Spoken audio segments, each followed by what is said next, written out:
मैं 2024 में बदलाव देखना चाहता हूं कि देश के अंदर लोकतांत्रिक सिस्टम स्थापित हो और बहुजन लीडर्स हैं उनको एक साथ बैठकर इस पर मंत्रणा करनी चाहिए। विभिन्न दिन जो जितनी सारी वामसेत हैं उनको मंत्रणा करनी चाहिए ताकि देश के अंदर बहुसंख्यक वर्ग का शासन स्थापित हो सके और इस ब्राह्मणवाद से निजात मिल सके। मात्र डिजिटल प्लेटफॉर्म पर कह देने से या कर देने से कुछ नहीं होगा।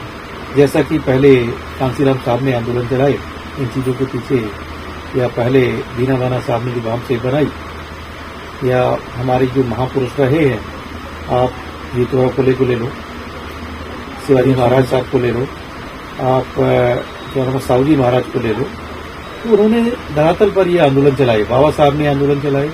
तो अब देश में धरातल पर आंदोलन चलाने की जरूरत है। इसके लिए चाहे कोई भी कीमत चुकानी पड़े और उसको चुकाना भी चाहिए। बहुजन नेता हैं वो मानसिक अपने आप को विक्षिप्त लोग उसमें गए, उनके गुलाम बने और उनके सहारे जो वोटर्स हैं वो गुलाम बने, तो लोग मानसिक गुलाम होते चले जा रहे हैं और किसी कीमत पर भी एक दूसरे का विरोध नहीं करते। जबकि समाज सर्वोपरि होना चाहिए। समाज सर्वोपरि होने के बाद अगर देश पे खतरा आता तभी हमारा राष्ट्र सर्वोपरि होगा। वही भाजपा कांग्रेस के साथ कर रही है। भाजपा के कैंडिडेट जो बहुसंख्यक नेता हैं ब्राह्मणवादी मानसिकता के लोग, वो इधर आ जाएंगे, फिर इधर शासन करेंगे। बहरहाल शासन ब्राह्मणवाद का ही रहेगा और इसीलिए देश के लिए बहुत ही खतरनाक ये चीजें हैं।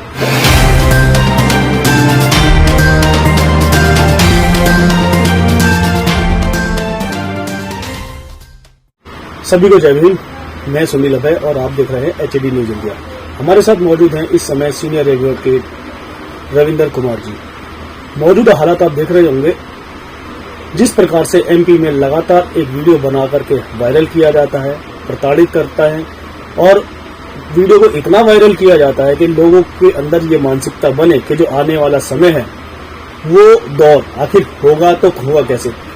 क्या ये मानसिकता है, क्या ये दर्शाना चाहते हैं, सीधे सीधे बात करेंगे एडवोकेट साहब से। सर स्वागत है हमारे चैनल पर आपका। जी मेरी सभी श्रोताओं को मेरा जय भीम, जय निवासी। सर जिस प्रकार से लगातार यहाँ पर आपने देखा होगा MP में एक जगह पेशाब किया जाता है एक के द्वारा दूसरे व्यक्ति का, जो कि आदिवासी समाज से आता था। दूसरी तरफ देखने को ये मिलता है कि एक व्यक्ति को वो भी पैरों से रस्सी बांध करके गाड़ी से घसीटा जाता है इतना कि जब तक वो के दम न तोड़ दे। लगातार MP के अंदर जो ये घटनाएं हो रही हैं, इसको आप किस नजरिए से देखते हैं? एक्चुअली में देश के अंदर जो चल रहा है वर्तमान में, भारतीय जनता पार्टी की सरकार है। भारतीय जनता पार्टी की जब से 9 साल से सरकार आ गई सेंट्रल के अंदर, तभी से आदिवासी, SC ST OBC माइनॉरिटी सभी लोगों पर अत्याचार बढ़े हैं। अत्याचार बढ़ने का ये कारण है कि वो समाज के अंदर और देश के अंदर इक्वलिटी के पक्षधर नहीं है, क्योंकि वो हमेशा ही चाहते हैं कि देश में लोग जातियों में और धर्मों में बटे रहें। वैसे वो राष्ट्रीय अपने आप को बताते हैं कि मैं राष्ट्र को सर्वोपरि मानता हूं, लेकिन ऐसी उनकी सोच नहीं है जैसी उनकी IT सेल वर्क करती है। जो उसका वीडियो बना करके वायरल करना, ये क्या मानसिकता है?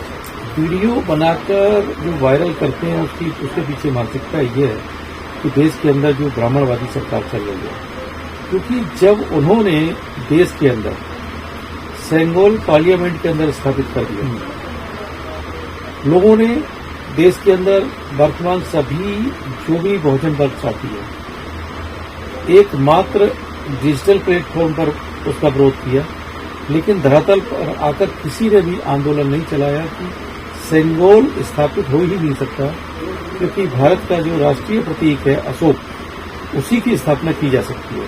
क्योंकि सेंगोल जो है वो एक राजतंत्र का प्रतीक है, वो कभी भी लोकतंत्र का प्रतीक नहीं हो सकता। मगर वो तो ये कहते हैं कि देश संविधान के मुताबिक चल रहा है। संविधान का सहारा लेकर वो राजतंत्र के सिद्धांतों का पालन करते हैं।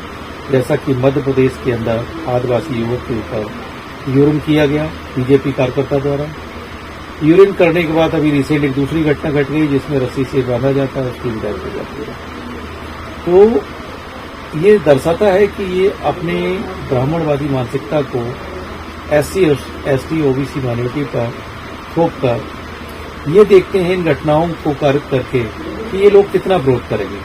अभी भी इन घटनाओं को धरातल पर किसी कीमत पर विरोध नहीं किया गया। मात्र डिजिटल प्लेटफॉर्म पर कह देने से या कर देने से कुछ नहीं होगा। जैसा कि पहले कांसीराम साहब ने आंदोलन चलाए इन चीजों के पीछे, या पहले दीना बाना साहब ने जो बाम से बनाई, या हमारे जो महापुरुष रहे हैं, आप जीतोरा कोले को ले लो, शिवाजी महाराज साहब को ले लो, आप साहू जी महाराज को ले लो, तो उन्होंने धरातल पर ये आंदोलन चलाए। बाबा साहब ने आंदोलन चलाए। तो अब देश में धरातल पर आंदोलन चलाने की जरूरत है। इसके लिए चाहे कोई भी कीमत चुकानी पड़े और उसको चुकाना भी चाहिए।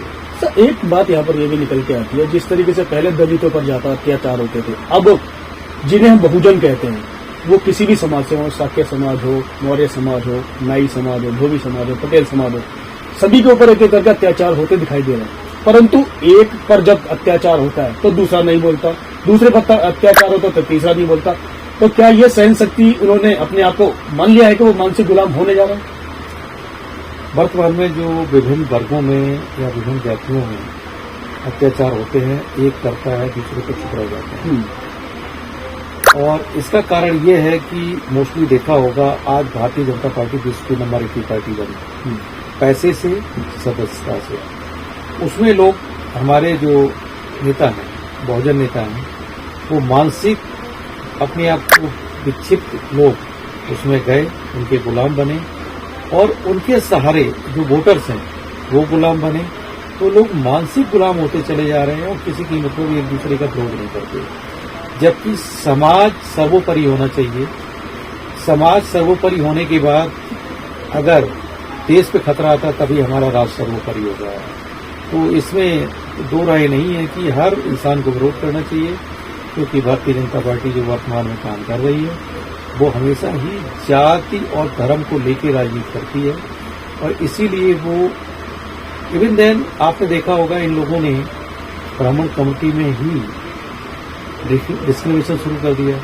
सिर्फ वोट के लिए कितना भी गिर सकते हैं, कुछ भी कर सकते हैं, किसी भी प्रकार के कांड करवा सकते हैं। जैसे पुलवामा कांड हुआ, आज तक ओपन नहीं हुआ है। तो इनका कोई करैक्टर नहीं है शुरू से लेकर आज तक। एक बात ये कही जाती है कि जिस तरीके से भी मलिक साहब जो भी पहले गवर्नर रहे थे, उन्होंने एक बात उठाई थी कि जब पुलवामा कांड हुआ था तब की जो बातें थी वो सीधे सीधे जब कही गई कि इसमें कुछ गलतियां, मुझे त्रुटियां दिखाई देती हैं, तो जवाब उनको ये मिला कि इस बात पर मौन रहे। क्या दर्शाता है? मलिक साहब जिस समय गवर्नर थे तो उनको राष्ट्र के हित को देखते हुए और देश की लोकतांत्रिक सिस्टम के हित को देखते हुए रिजाइन करके पब्लिक के बीच में आके उनको सारी चीजें बतानी चाहिए थी और आंदोलन चलाना चाहिए था। वो उन्होंने राष्ट्र सत्ता अब बोल तो रहे, अब तो बोल रहे हैं। अब बोलने से क्या होगा सर, सत्ता में थोड़े ही हैं और लोग उनकी बात पर हमारे हिसाब से बहुत कम विश्वास करते हैं। विश्वास न करने का कारण यही है कि वो जब तक सत्ता में रहे, अपने पद पर रहे, तब तक उन्होंने एक शब्द भी नहीं बोला। चुप क्यों रहे, कहने का मतलब ये? हाँ, चुप रहना, मैं ये मानता हूँ कि कहीं न कहीं ये दबाव में रहे। अब देश के अंदर ओबीसी समाज 52% आबादी है। ओबीसी समाज को चाहिए कि वो हम लोगों के साथ आकर आंदोलन करें, जमीन पर आंदोलन करें। सत्ता बहुसंख्यक, हम लोगों की बहुसंख्यक होते हुए भी सत्ता अल्पसंख्यक लोगों के हाथ में, तो इससे ज्यादा विडंबना क्या हो सकती है? लोकतंत्र में एक बात कही जाती है कि जो मतदाता है, देश का जो मतदाता है, वही सर्वोपरि है, वही नेता बनाता है, वही सरकार बनाता है, वही सरकार गिराता है। तो क्या मतदाता इतना दिग्भ्रमित हो गया है कि वो ये समझ नहीं पा रहा है उसके लिए अच्छा क्या और उसके लिए बुरा क्या? उसके ऊपर एक बात चल रही है कि देश के अंदर जब ईवीएम को सभी लोग सस्पेक्टेड कंडीशन से देखते हैं और लाखों ईवीएम चोरी है, ये बात आरटीआई से प्रमाणित भी हुई है और ये बात सबको मालूम है। जब कोई चीज चोरी हो जाती है उसको हमेशा ही समाज के अंदर उसको दुरुपयोग होने की संभावना होती है।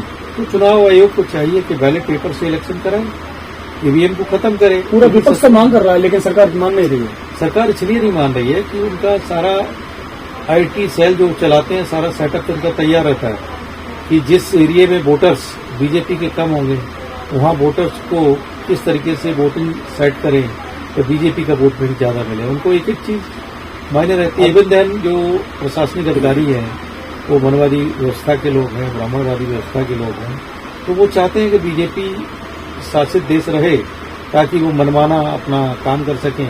और जो अंग्रेजों के समय हमारे साथ हम लोगों के साथ अत्याचार हो रहा था, वो आज भी अत्याचार हो रहे हैं। ना तो यह 2024 में आप किसकी सरकार देखना चाहते हैं? जिस तरीके से लोग अब ये कह रहे हैं कि अब एक मुखर चेहरा जो है वो राहुल गांधी जी उभर कर आ रहे हैं, विपक्ष क्या उनके रूप को स्वीकार करेगा प्रधानमंत्री के रूप में?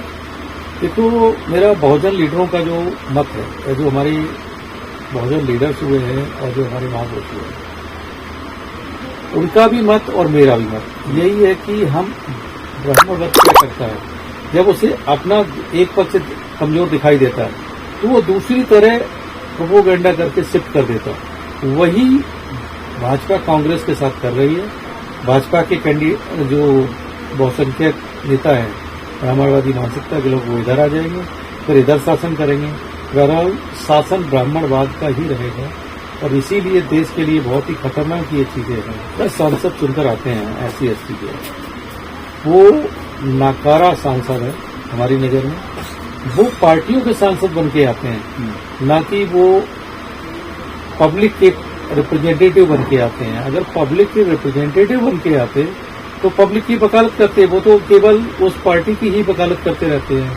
इवन देन वो यहाँ तक नहीं कह सकते कि देश के अंदर हर स्कूल, कॉलेज और निम्न स्तर पर भी कॉन्स्टिट्यूशन को पढ़ाया जाना चाहिए, जो देश का राष्ट्रीय ग्रंथ है, जिससे शासन सत्ता चलती है। मैं 2024 में बदलाव देखना चाहता हूं कि देश के अंदर लोकतांत्रिक सिस्टम स्थापित हो और बहुजन लीडर्स हैं, उनको एक साथ बैठकर इस पर मंत्रणा करनी चाहिए। इवन देन जो जितनी सारी वामसेत हैं उनको मंत्रणा करनी चाहिए ताकि देश के अंदर बहुसंख्यक वर्ग का शासन स्थापित हो सके और इस ब्राह्मणवाद से निजात मिल सके। जो मतदाता है उनको आप क्या संदेश देंगे? मतदाताओं को संदेश देना चाहूंगा कि देश के अंदर जो OBC 52% है, SC 15% है, शेड्यूल ट्राइब्स हैं, ST वो उनके मतदाता हैं, और जो माइनॉरिटी लोग हैं और धर्म परिवर्तित लोग हैं, टोटल अगर देखा जाए तो 90% के करीब हमारा मतदाता बैठता है। तो उन लोगों को चाहिए कि हमेशा ही बहुजन लीडर्स को ऐसे को चुने जो आपकी संसद में जाकर आवाज उठा सके, देश के अंदर बहुजन सत्ता को स्थापित कर सके लोकतांत्रिक सिस्टम के अनुसार। क्योंकि हमारे देश में संविधान के अंदर सारे समस्याओं का समाधान दिया गया है, लेकिन कोई भी सरकार संविधान को लागू करने के लिए तैयार नहीं है। आज भी हम PPID लीगल सेल में काम कर रहे हैं। PPID लीगल सेल एक ऐसा सिस्टम है कि लोकतांत्रिक सिस्टम में विश्वास रखते हैं वो लोग और संविधान को ही अपना एजेंडा मानते हैं। तो ऐसे हमारी जो बहुजन की और पार्टियां हैं, उनको भी चाहिए कि संविधान को एजेंडा माने और संविधान को एजेंडा मानकर आगे ले चलें, तभी बाबा साहब और पूरे साहब का सपना साकार होगा। अदरवाइज तो फिर यूं ही हम लोग ब्राह्मणवाद के शिकार होते रहेंगे। तो ये थे हमारे साथ एडवोकेट रविंदर कुमार जी। साफ साफ उनका कहना है कि जब तक बहुजन लीडर जो हैं वो एकजुट नहीं होंगे, एक छत के नीचे नहीं आएंगे, जो लोकतंत्र में विश्वास रखते हैं, चाहे वो सत्ता कोई भी हो, पार्टी कोई भी हो, लोकतंत्र में विश्वास करने वाला संविधान में अवश्य विश्वास रखता है और संविधान को बचाने के लिए सबको एक छत के नीचे आना होगा, तभी हम लोकतंत्र को बचा पाएंगे। अभी आपने हाल ही में देखा, समझा, जिस तरीके से सिंगोल को स्थापित किया गया संसद में, वो एक प्रतीक है राजतंत्र का। और राजतंत्र का मतलब होता है राजदंड। मतलब ये कि वो जिसको चाहेंगे उसको दंड देंगे और उसी की प्रक्रिया के माध्यम आप देख रहे हो कि मध्य प्रदेश में या अन्य देश के क्षेत्रों में लगातार बहुजनों के ऊपर अत्याचार बढ़ते ही चले जा रहे हैं। बहुजनों को भी ये चाहिए, बहुजन लीडरों सबको भी यही चाहिए कि सब एकजुट होकर के अपनी सरकार बनाएं, तभी इन सब चीजों से निजात पाई जा सकती है। इसी के साथ मैं सुनील अभय, HD न्यूज इंडिया।